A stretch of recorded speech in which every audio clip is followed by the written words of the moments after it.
오늘 말씀 로마서 14장 7절로 11절 말씀입니다. 로마서 14장 7절, 8절, 9절, 10절, 11절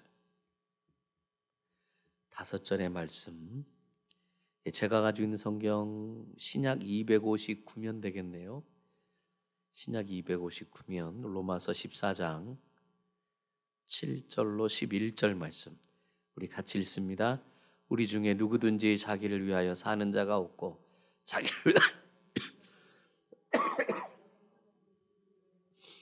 죽어도 주를 위하여 죽나니 그러므로 사나 죽으나 우리가 주의 것이로다.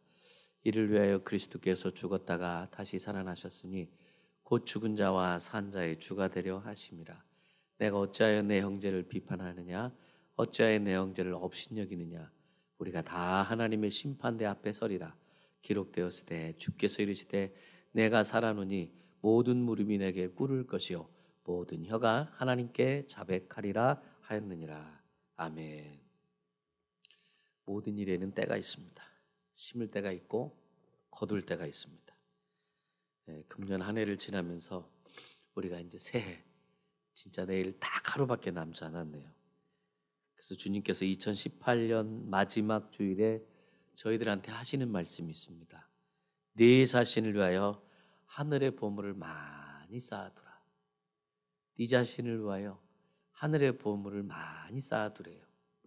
우리가 한 해를 뒤돌아보고 새해를 맞이하는 이 시점에 주님이 주시는 이 말씀 우리가 잘 청종해서 듣길 원합니다. 내 자신을 위하여 하늘의 보물을 많이 쌓아두라.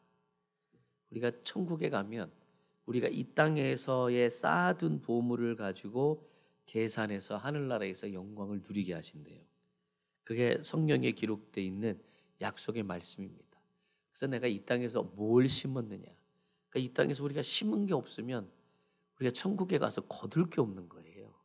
그러니까 우리가 예배를 드리는 그 시간, 또 봉사한 시간, 헌금한 시간, 충성한 시간, 섬긴 시간, 또 우리의 달란트를 가지고 하나님 앞에 또 드렸던 그 시간, 그런 하나하나를 다 세밀하게 하나님께서 다 기록해 두셨다가 우리가 그것을 가지고 천국에서 누린다라는 겁니다. 그래서 이 땅에서 우리가 참 많이 심으시길 바랍니다. 우리가 1달란트, 2달란트, 5달란트 비유의 말씀처럼 여러분들이 5달란트 많이 심어서 또 5달란트를 남길 수 있는 자가 되면 천국에 가면 10달란트를 주실 줄로 믿습니다. 어마어마한 거잖아요. 어마어마한 거. 대표적인 구절 3곳을 오늘 살펴보겠습니다. 첫 번째 구절은요, 고린도후서 5장 10절의 말씀입니다. 고린도후서 5장 10절 같이 읽습니다. 이는 우리가 다 반드시 그리스도의 심판대 앞에 나타나게 되어 각각 선악간의 그 몸으로 행한 것을 따라 받으려 함이라. 그러니까 각각 선악간의 그 몸으로 행한 것을 따라 받는데요.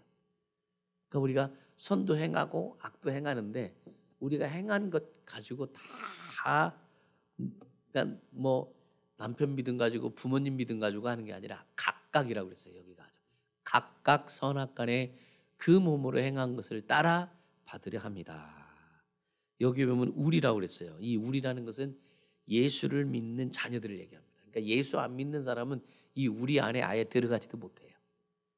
딱 예수 믿는 사람들. 그러면서 그리스도의 심판대 앞에 나타나게 돼요. 그리스도의 심판대. 우리가 평생에 함께 하셨던 우리 주님이 계시지만 우리가 저 위에 올라가면요, 한 사람도 빠짐없이 예외되는 사람 없이 그리스도 앞에 심판대 앞에 다 쓴대요. 다 쓸 수밖에 없대요. 자, 두 번째입니다. 고린도전서 4장 5절 말씀 우리 같이 읽습니다. 우리는 우리를 전파하는 것이 아니라 오직 그리스도 예수의 주 되신 것과 또 예수를 위하여 우리가 너희의 종된 것을 전파함이라. 여기 보면 우리 하나님 아버지가 자녀들 한 사람 한 사람을 부르시고 칭찬하실 것을 다 말씀해 주시는 거예요. 오직 그리스도 예수의 주 되신 것과 주 또 예수를 위하여 우리가 너희의 종된 것을 전파합니다. 그러니까 칭찬해 주실 것을 다 말씀해 주고 있는 그 뜻입니다. 마음에 귀한 것, 귀한 것. 우리가 이 땅 위에 살면서 어려운 중에서 믿음 생활한 것, 고린도 전서 4장 5절인데 고린도 후서 4장 5절이 돼서 이 말씀을 제가 다시 읽을게요. 고린도전서 4장 5절입니다. 그러므로 때가 이르기 전 곧 주께서 오시기까지 아무것도 판단하지 말라. 그가 어둠에 감추인 것들을 드러내고 마음의 뜻을 나타내시리니 그때에 각 사람에게 하나님으로부터 칭찬이 있으리라. 그러니까 주께서 오시기까지는 아무것도 판단하지 말래. 우리한테 얘기하는데 아무것도 판단하지 말란 얘기를 해요. 그러면서 그가 어둠에 감추인 것을 드러내고, 그러니까 우리는 그런 생각들을 하잖아요. 내가 이렇게 한 게 뭐 이렇게 누가 알겠어? 아무도 모르는데. 예를 들어서 여러분들이 뭐 토요일 날 저녁에 오셔서 여기 백큐을 하고 가셨어요. 아무도 없었어. 이거 누가 알겠어? 그러나 그 마음의 뜻을 다 안다는 거예요, 하나님께서. 그러시면서 그 각 사람에게 하나님으로부터 칭찬이 있으리라. 그러니까 이 땅 위에 살면서 우리가 신앙생활하면서 어려움도 있잖아요. 내가 이런 말을 드리면서 신앙생활 해야 되나, 믿음 생활 해야 되나.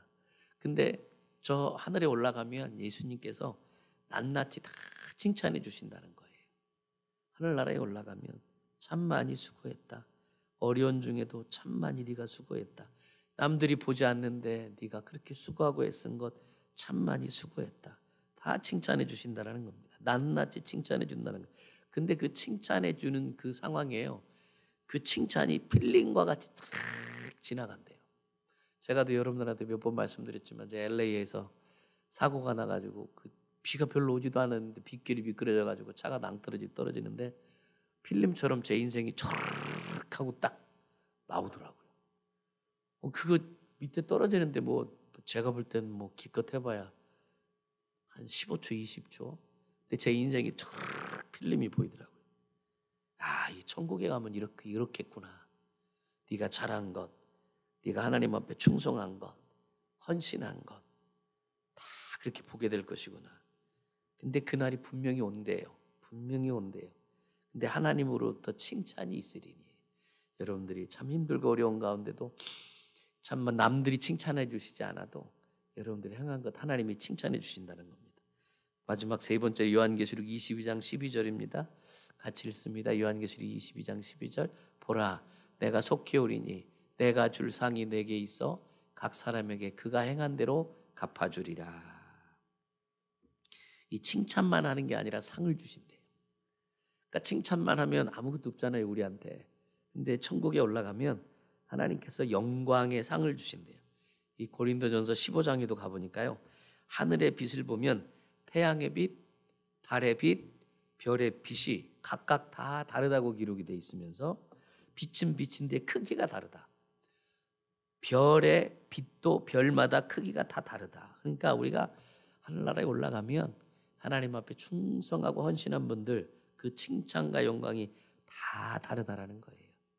그러니까 여러분들이 여기서 많이 심으신 것, 헌신한 것, 남이 보든 안 보든 하셨던 것 내가 행한 대로 갚아주리라. 오늘 요한계시록 22장 12절은 네가 행한 대로 다 갚아주리라.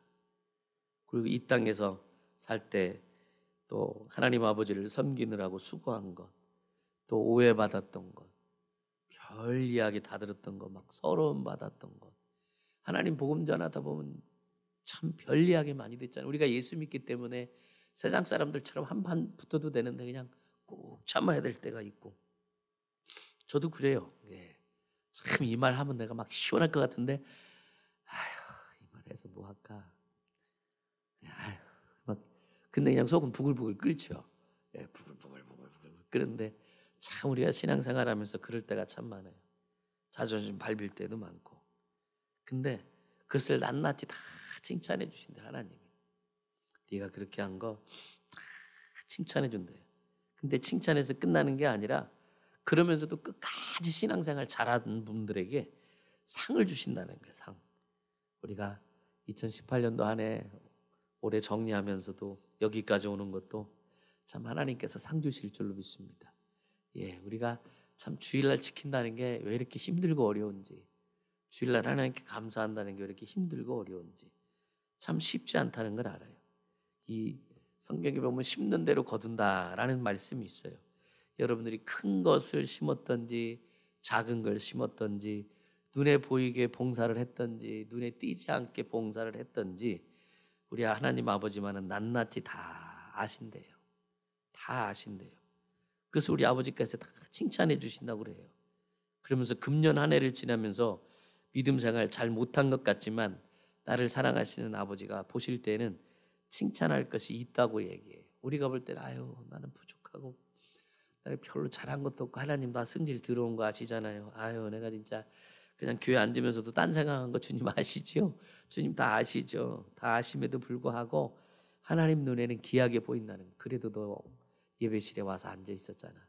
그래도 너 예배 드리려고 운전하고 와서 예배당에 앉아 있었잖아. 참 저는 요즘 우리가 특별 새벽 기도회를 하고 있잖아요. 근데 2장에 보면 거기에 7교회들 이야기하면서 주님이 이런 얘기를 해요. 네가 수고한 것을 다 안다. 그래요. 네가 수고한 걸 다 안다. 그러니까 어제 제가 몸이 굉장히 지금 어저께부터 갑자기 아파가지고 그냥 삭신이 쑤셔요. 이게 어른이 돼야 되는데 이게 갑자기 그런 감기가 왔대요. 근데 훅 하고 찾아왔어요. 예, 근데 너무너무 그냥 몸이 아프니까 새벽 1시까지 기침하면 정신이 깨고 좀 잠들만 하면 기침하면 또 정신이 깨고 이게 막 한 3시간 4시간 막 반복이 되는 거예요. 그러다가 감사하게 1시쯤 넘어서 이렇게 잠이 들었는데 오늘 새벽에 또 일찍 일어나서 이 말씀을 묵상하는데 네가 수고한 거 다 안다. 너무 감사한 거예요. 제가 너무 힘들어가지고 새벽에 우리 한국사님한테 전화해가지고 한국사님 설교 좀 하실래요? 근데 그러고 싶었어요. 너무 아프니까. 어제도 너무 아픈 거예요. 지금도 기침하잖아요. 이 가슴이 막 울리는 거예요. 이렇게 또 아프기도 참 드무네요. 예, 이렇게 아픈 것도 참 드물어요. 우리가 요즘에 특별 새벽 기도를 하는데 이 새벽 기도회를 21일 동안 작정하고 가는데 한 사람이라도 21일을 성공해야 되는데 이 저까지 공격을 하는 것 같아요. 참 영적인 공격을 끝까지 받는 것 같아요. 그래서 야, 내가 인내한다. 내가 끝까지 한다. 왜냐면 제가 부목 때 담임 목사님 전화해갖고 너 내일 설교해라. 내가 너무 바쁘다 힘들다. 되게 얄미웠거든요 담임 목사님한테. 근데 내가 황 목사님한테 그런다는 게 얼마나 얄밉겠어. 그 시간도 얼마 안 주면서 설교 준비해라. 그럼 밤을 새야 되잖아요. 저 잠을 꼬박 샜거든요. 그 말씀 준비를 했는데. 근데 새벽에 일어났는데 그 말입니다. 내가 너 다 알아. 네가 이렇게 인내한 거 다 알아. 내가 다 안다. 참 네가 죽을 고비 넘기면서 그래도 하나님 앞에 가려고 하는 거 내가 다 안다. 그 말씀을 주시는데 그냥 얼마나 감사한지. 뭐 힘은 하나도 없는데 마음은 편안해진 거 있죠. 예, 마음까지 불안했는데 마음이 편안해졌어요. 그러니까 몸은 아픈데 마음이 편안해지니까 몸을 끌고 다닐 수 있더라고요. 여러분 가운데도 주님께서 말씀하십니다. 내가 다 안다고. 내가 너의 아픔을 다 안다고. 예, 별볼 말 다 들으면서 참 별 사건 다 겪으면서 끝까지 주님 섬기려고 하는 거 내가 다 안다. 주님이 얘기하십니다. 우리가 새해가 있다. 우리가 새해가 밝았다. 2019년 새해입니다. 이제 내일 모레면 새해인데 그런 얘기를 많이 해요. 이 새로운 세상이 있다는 것은 예언의 말씀입니다. 우리가 알아야 되는 게 왜 그러냐면요. 우리가 내일 모레 새로운 세상 만나지만 여러분들 새로운 세상이세요? 새로운 세상 아닙니다. 똑같습니다. 우리 가던 집 가야 되고 타던 차 타야 되고요. 입었던 옷 입어야 됩니다. 다 똑같습니다. 문제도 그대로 안고 갑니다. 달력만 세 달력입니다. 예, 달력만 세 달력 딱 쪄가지고 나옵니다. 그럼 새해가 무엇이냐? 새로운 세상이 있다는 하나님이 주신 사인이라는 거예요. 새로운 세상. 그 새로운 세상. 다가오는 새해. 네 자신을 위하여 하늘의 보물을 쌓아두라. 이 새로운 세상. 하늘의 보화를 쌓아두는 세상을 여러분이나 제가 봐야 된다는 거예요. 그걸 봐야 돼요. 그날에 칭찬받을 것을 많이 쌓아둬라. 그게 새로운 세상이에요. 우리가 내일 모레 가지만 우리 똑같아요. 똑같은 직장 다녀야 되고 똑같은 예수님께 나오셔야 되고 의자 똑같고 다 똑같아요. 그 새로운 것은 저 하늘나라에 있다는 거예요. 거기에 우리가 보물을 쌓아둬야 돼요. 그것밖에 없어요. 그게 진정한 새로운 세상입니다. 그러면 어떻게 하면 지난해보다 보물을 하늘에 더 많이 쌓아둘 수 있을까? 그 쌓아둘 수 있는 게 뭘까? 이 사과나무는 사과 열매를 맺을 수 있도록 하나님이 사과나무를 만들었듯이 하나님이 사람을 만드실 때는 마음을 주셨다는 거예요. 이 마음. 그럼 이 마음을 주신 이유가 뭐냐? 하나님의 마음이 그 사람에게서 많이 나오도록. 그래서 마음을 주셨다는 거예요. 우리의 마음에서 하나님의 마음이 많이 나와야 돼요. 그것이 요한복음 15장에 예수님이 설명한 내용입니다. 요한복음 15장 5절입니다. 같이 읽습니다. 나는 포도나무요 너희는 가지라. 그가 내 안에 내가 그 안에 거하면 사람이 열매를 많이 맺나니 나를 떠나서는 너희가 아무것도 할 수 없습니다. 아멘. 나는 포도나무요 너희는 가지다. 이 가지로 얘기한다면 가지에 영양분이 와야 되잖아요. 가지가 열매를 맺으려면 포도나무의 생명, 예수 그리스도의 생명, 그것이 그 가지를 통해서 나타나서 가지에 열매가 맺히잖아요. 아름다운 포도송이가. 그러면서 15장 8절에 보면 너희가 열매를 많이 맺으면 내 아버지께서 영광을 받을 것이라. 예, 열매를 많이 맺으면 그 열매가 뭘까요? 그 열매. 아브라함이요. 아브라함으로 하나님이 이름을 새 이름을 줬어요. 아브람이었잖아요. 근데 아브라함으로 하나님을 만나고 이름을 개명시켜 줬습니다. 그런 다음부터 이름대로 많은 자손을 가질 수 있는 조상으로 만들어 주셨는데 우리를 하나님의 아들이라고 하신 것은 하나님의 아들이신 예수 그리스도가 나에게 임하고 나에게 그 생명이 많이 나타나기 위해서 하나님의 아들이라는 이름을 주셨다는 거예요. 그러니까 우리가 말을 할 때 우리가 행동을 할 때 내 안에서 하나님의 것이 많이 나와야 되죠. 내게 나오는 게 아니라 하나님의 것. 그럼 하나님이 기뻐하는 것, 내가 하늘나라의 보물을 쌓는 것이 뭐냐? 나의 마음에 하나님의 아들 예수 그리스도의 생명의 것이 품어질 때 하나님이 기뻐한다는 거예요. 말씀 품고 찬양 품고 기도 품고 그것밖에 없어요. 예수를 많이 채워야 누가 나를 건드리면 예수의 향기가 나가는 거지. 누가 건드리면 그래 한번 붙어보자고 우린 그러잖아요. 막 신경질도 확 나고 왜 그래? 내가 좀 몸이 안 좋아서 그래. 우리가 그런 것들이 있지만 그게 정당할 수는 없잖아요. 그러니까 우리 안에 그게 있는 대로 나와. 여러분들도 그렇잖아요. 여러분들이 마음이 편안하고 은혜를 많이 풍성할 때는 여러분들이 뭐라고 해도 그냥 넘어갈 수 있어요. 근데 그렇지 않을 때는 날카로운 말이 나올 수밖에 없어요. 그래서 누가복음 6장 45절에 이런 내용이 있습니다. 선한 사람은 마음에 쌓은 선에서 선을 내고 악한 자는 그 쌓은 악에서 악을 내나니 이는 마음에 가득한 것을 입으로 말함이니라. 마음에 가득한 게 입으로 나온대요. 우리가 여기 이 안에 가득한 게 나올 수밖에 없어요. 그러니까 여러분이나 저나 우리가 나이가 어려도요. 저분이 은혜가 있는지 없는지는 그분 입에서 나오는 대화 내용만 들어도 알 수 있는 거예요. 저분이 은혜를 많이 사모했구나. 하나님을 많이 나타내는구나. 예수 그리스도 얘기를 많이 하시는구나. 참 간증을 많이 하시는구나. 은혜 받은 간증을 많이 나오고. 그것이 내 안에서 말로 표현될 수밖에 없다는 거예요. 하나님께서 우리 안에 그렇게 쌓아두면서 살아갈 수 있도록 하나님 만드셨다는 거예요. 그래서 내 마음에 무엇을 쌓느냐에 따라 그 사람이 돼요. 내 마음에 무엇이 있느냐에 따라 그 사람이 돼요. 하나님이 칭찬하는 삶을 살기 위해서 아주 중요한 비밀은요.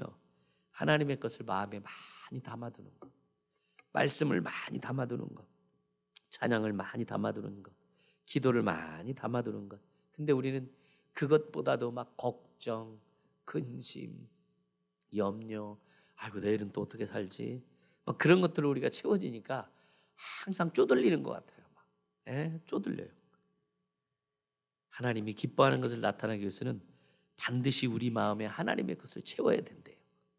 말씀으로. 우리가 예배당에 오는 것도 하나님의 말씀을 채우기 위함이 아니겠습니까? 그러면 하나님의 마음의 것을 채우기 위해서 어떻게 해야 되느냐? 하나님의 입에서 나오는 말씀을 이 마음에 많이 담아둬야 된다. 할 수만 있으면 말씀도 외우십시오. 그리고 하루에도 석 장도 읽고 5장도 읽고 10장도 읽고 말씀을 많이 읽으세요. 참 생각을 많이 할수록 마음에 그게 쌓아지거든요. 쌓아지는 것이 말로 표현이 되고 행동으로 표현이 되고 인생의 표현이 되는 줄로 믿습니다. 요한복음 6장 57절에 보니까 이 내용이 있습니다. 살아계신 아버지께서 나를 보내심에 내가 아버지로 말미암아 사는 것 같이 나를 먹는 그 사람도 나로 말미암아 살리라. 먹으라고 그랬어요. 이 지식과 먹는 건 다릅니다. 지식으로는 사람이 그렇게 살지 못합니다. 먹어야 용기가 일어나고 먹어야 그렇게 할 수 있는 힘이 생깁니다. 그래서 예수님이 말씀하시는 것이 나를 먹는 자는 나로 인하여 살리라 그랬어요. 주님을 많이 먹어야 돼요. 말씀을 많이 잡수셔야 됩니다. 그러면서 그 말씀을 하시면서 뭐라고 했냐면 내가 아버지로 인하여 살듯이 그 말씀은 나는 아버지를 먹고 산다. 그런 거예요. 내가 아버지로 인해 산다. 아버지로 인해 산다. 우리 예수님도 그랬어요. 나는 하나님 아버지로 인해서 내가 산다. 너는 나를 먹고 살아야 된다. 우리가 정말 힘있게 살아갈 수 있는 건 예수 그리스도의 말씀밖에 없는 줄로 믿습니다. 예, 은혜가 충만하면요, 충만한 사람 그 입에서 나오는 그 말이요 참 은혜가 돼요. 인삼뿌리에 좋은 영양이 담겨 있듯이 하나님의 입에서 나오는 모든 말씀에는 하나님의 마음, 영향이 거기에 담겨 있는 줄로 믿습니다. 그래서 우리는 하나님의 말씀을 많이 봐야 돼요. 읽어야 돼요. 우리가 은혜가 충만하면요 달라요. 벌써 우리가 걱정을 이기려면, 염려 이기려면, 참 신앙생활을 즐겁게 하려면 하나님의 입에서 나오는 말씀을 많이 먹어야 됩니다. 그게 승리의 비결입니다. 그래서 그 말씀의 힘이 나의 마음을 다스려주고 힘을 얻어서 즐겁게 신앙생활을 한다는 거예요. 그래서 우리가 신앙생활을 좀 즐겁게 해야지, 참 신앙생활을 참 재미없게 고독하게 힘들게 신앙생활은 다 이렇게 하는 거라고 그래서 아니요. 주 예수 그리스도가 같이 오시면 편안함이 있어요. 즐거움이 있거든요. 예, 우리가 지식으로 믿으니까 힘든 거예요. 지식은 지식일 뿐 힘이 못 돼요. 지식으로는 하나님 나라 갈 수 없습니다. 신앙생활은 전적인 하나님의 것으로 할 수 있지 인간의 것으로는 우리가 신앙생활 도저히 못해요. 도저히 못해요. 우리가 한때는 신앙생활 잘했다고 하잖아요. 여러분들 중에도 만나보면 저 뭐 엄청나게 신앙생활 했고 은혜 많이 받았고 그런 말씀들 하시잖아요. 근데 아무리 한때 뭐 집사 때 뭐 젊었을 때 그럴 때일지라도요 지금 허기지면 지식은 그대로 있지만 움직이지 못해요. 하나님을 아는 지식은 그대로 있어요. 근데 움직이질 못해요. 근데 이 허기진 사람의 특징이 어떤 특징이 나오냐? 입만 열면 시험 들었다고 그러고 뭐 아무개 때문에 시험 들었다고 그러고 아무개 집사 탓만하고 자기 자신을 못 보는 거예요. 이게 참 문제가 심각해지는 거예요. 상대방의 티끌은 지져가면서 나의 눈 속에 있는 들보는 보지 못하고. 그래서 예수님께서는 어떻게 사셨는가? 내가 아버지로 인하여 사는 것처럼 너희들은 나를 먹어야 한다. 그 얘기를 하시는 거예요. 우리는 예수 그리스도를 먹을 수밖에 없어요. 우리 주님도 보니까 습관적으로 산에 오르셔서 밤을 지새도록 기도했다 그랬거든요. 예수님이 그런 생각을 하셨어요. 습관적으로. 참 좋은 습관이 중요합니다. 여러분이나 저나 좋은 습관이 중요해요. 예, 우리 예수님이 고민이 많아서 기도한 게 아니고 불안이 많으셔서 기도한 게 아니고요. 하나님으로부터 하나님의 마음을 채우기 위해서 습관적으로 기도했다. 여러분이나 저나 하나님으로 채워지면 신앙생활도 즐겁고 기쁘고 감사한 줄로 믿습니다. 우리가 새해를 맞으면서 결단할 것은 잘 잡수시기 바랍니다. 하나님의 마음, 말씀을 잘 잡수시길 바랍니다. 하나님에서 입에서 나온 말씀은 하나님의 마음에 담겨 있거든요. 하나님의 마음에 담겨 있는 게 하나님의 입술을 통해서 우리들한테 전파되는 겁니다. 예, 우리가 신앙생활을 막 등산하듯이 그냥 꾸역꾸역 올라가면요 너무 힘들어요. 못 가요. 어느 정도 막 고지가적인데 그냥 포기해요. 너무 고생스러우니까, 너무 힘드니까. 우리 신앙생활 오래 한 사람이나 갓 신앙생활 한 사람이나 원리는 똑같습니다. 음식을 잘 먹어야 힘이 생겨서 추위와 더위를 이길 수 있고 넘어져도 일어날 수 있고 아버지를 기쁘게 할 수 있는 능력이 생기는 거예요. 꼭 기억하시기 바랍니다. 우리가 먹어야 살아요. 말씀을 먹어야 살고요. 예배를 먹어야 살고 기도를 먹어야 사는 줄로 믿습니다. 우리 히브리서 6장 7절 8절 우리 같이 읽습니다. 히브리서 6장 7절 8절 땅이 그 위에 자주 내리는 비를 흡수하여 밭 가는 자들이 쓰기에 합당한 채소를 내면 하나님께 복을 받고, 만일 가시와 엉겅퀴를 내면 버림을 당하고 저주함에 가까워 그 마지막은 불사름이 됨이라. 땅이 그 위에 내리는 비를 흡수하면 좋은 것을 낸대요. 그러니까 우리가 예배드리면서 말씀을 내가 흡수하면 좋은 것을 낼 수 있다라는 거예요. 근데 그냥 말씀은 말씀인가 보다 하고 말씀 듣는 시간에 딴 생각하고 말씀을 제대로 듣지 않고 말씀을 상고하지 않으면 그냥 땅이 되는 게 아니라 가시와 엉겅퀴가 나온대요. 가시와 엉겅퀴. 그러면 뭐라고 그랬습니까? 마지막은 불사람이 됩니다. 불살라지면 버려진 땅이 되잖아요. 우리가 이 땅에 살면서 주님, 내 마음에 주님으로 가득 채우기를 원합니다. 결단의 시간이 됐으면 좋겠습니다. 새해는 좀 은혜를 즐기면서 세상을 이기신 주님을 내가 마음에 더 공급받아서 이기게 하여 주옵소서. 그래서 주님이 가득 찬 사람, 그래서 그냥 뭘 물어봐도 할렐루야 그렇게 나올 수 있는 사람. 그래서 신앙생활을 그냥 억지로 하는 게 아니라 기쁨으로, 즐거움으로 누리면서 하나님 할 수 있게 해달라고 우리 다 같이 기도하겠습니다.